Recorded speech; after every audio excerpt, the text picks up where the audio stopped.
Welcome to Complexity Made Simple.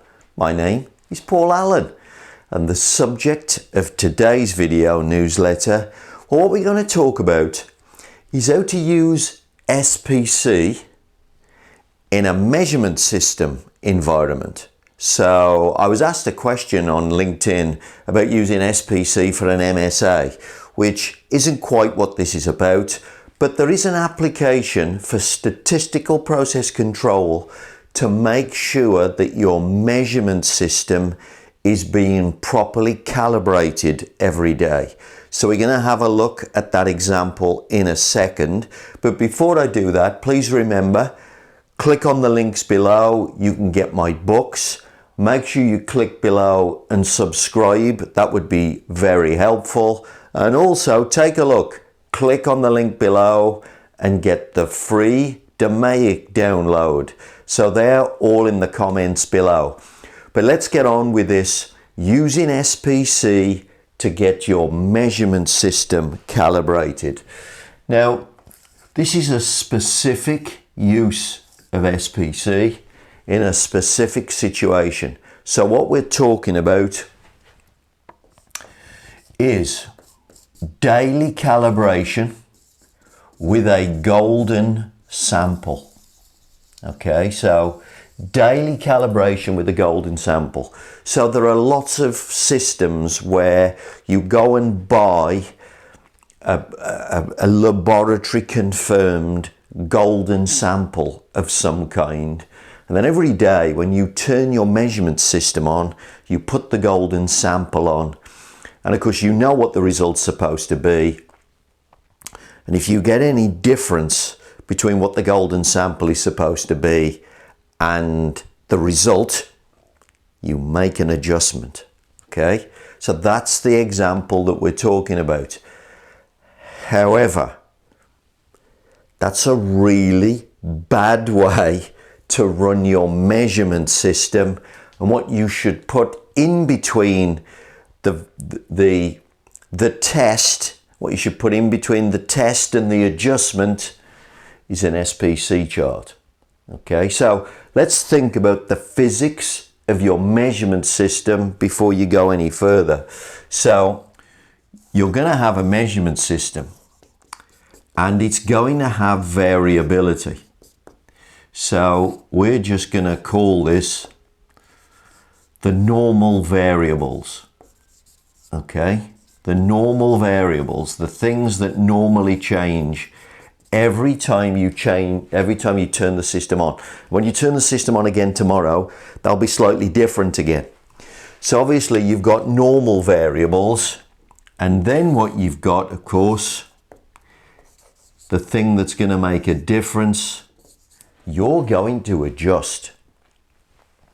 Now, what you're observing coming out the other end is measurement error. And of course, measurement error has a distribution.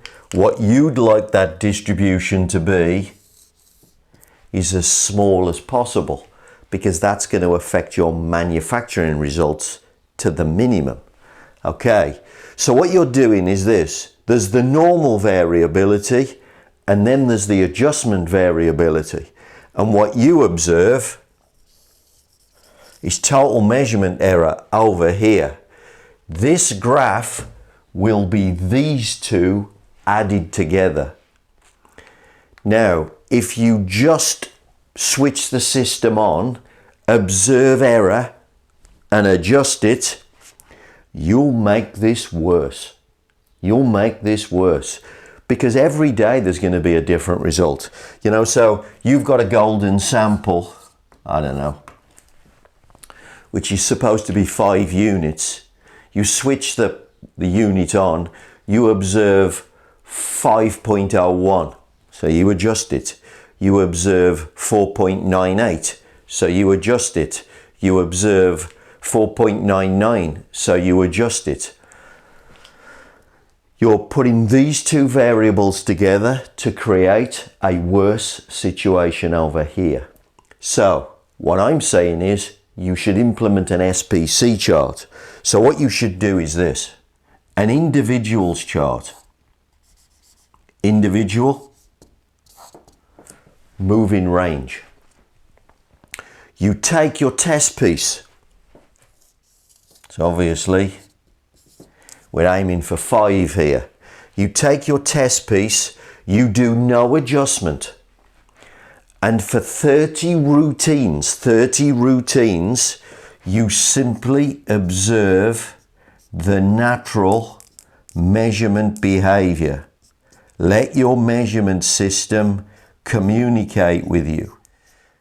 Okay, so you get 30 of those. Now you're going to have to think about how you do this. Do you just do 30, switch it on, switch it off, switch it on, switch it off over about 30, 40 minutes? Or would it make more sense to do that, come back an hour later, do that, come back an hour later? You need to think about that. Maybe you ought to test a little bit of both, because your measurement system might behave differently depending on how you do it. So you would expect, of course, the results to cluster around the golden sample target. Of course you would expect that. Then what you do is you create control limits using IMR mathematics. So you calculate the control limits as if it's an IMR chart. Now what do you do?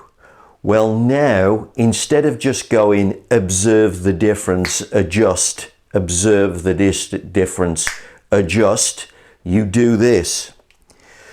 You do your daily check. So here's the new data point here. Does it break any of the SPC rules? So even though this is sitting at 5.01, it's not breaking the SPC rules. So because it's not breaking the SPC rules, it's part of normal variability for this measurement system. So what am I going to do? Nothing. I'm going to take my hands off this measurement system and just use it today. And you use the chart like that now continuously until you break the SPC rules. And then that's giving you permission to make a slight adjustment.